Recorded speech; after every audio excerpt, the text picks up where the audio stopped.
low or hiding underground. But if McCarthyism was at its height then, two other currents were quietly gathering force: a rising youth culture and the civil rights movement.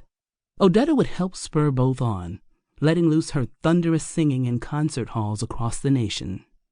With her opera-trained voice, she would help ignite the folk revival that swept America in the late 1950s and early 1960s, singing ballads and prison songs with a passion and intensity that thrilled audiences and attracted a host of followers, from Harry Belafonte, Joan Baez, and Bob Dylan, to Roger McGuinn, Janis Joplin, and Carly Simon. Odetta's impact, especially on a good chunk of the female singers who came of age then, was vast. It always starts with one thing that kind of points you in that direction.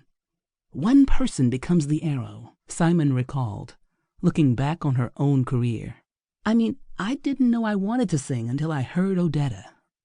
No less important, Odetta's rise coincided with the flowering of the civil rights era, and her songs about freedom and the plight of prisoners and the downtrodden helped inspire activists and the general public alike, providing lessons in Black history that weren't being taught in schools. Odetta's artistry, her regal bearing, and her brave decision to stop straightening her kinky hair were a potent expression of Black pride, just at the moment when middle-class America was beginning to warm to the idea that the nation could no longer deny the fruits of full citizenship to African Americans. Born in Birmingham, Alabama, during the height of Jim Crow, Odetta wasn't the first Black folk singer to channel intense anger into great art. But she found a more receptive audience than, say, Leadbelly, who had often shouted with violence when he sang, in the words of the jazz and blues scholar Frederick Ramsey. Like Leadbelly, a paroled murder convict from Louisiana whose real name was Hootie Ledbetter, Odetta poured her darkest emotions into her music, and that partly accounts for her immense power. But if he had aroused fear in white America after his discovery in the 1930s, Time magazine once described his coal-black face gleaming fiercely and his horny hands scratching his 12-string guitar, the soft-spoken and dignified Odetta conjured hope.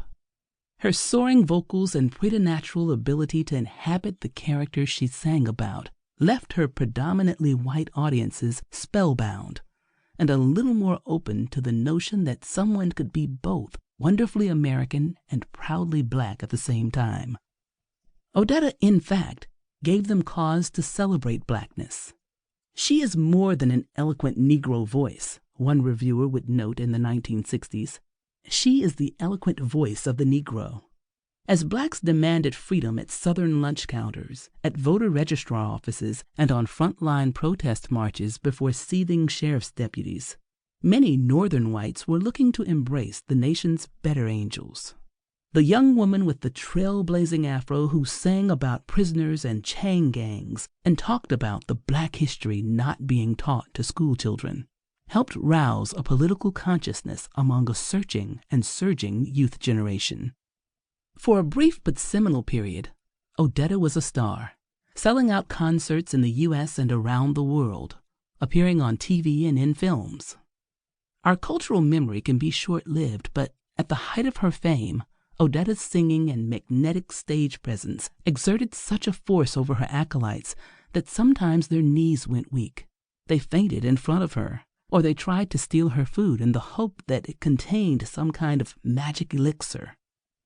Her freedom songs echoed not only in clubs and college auditoriums, but during the March on Washington, the Selma to Montgomery March, and countless other protests and rallies for civil rights, and the many other righteous causes Odetta supported, from early childhood education to nuclear disarmament.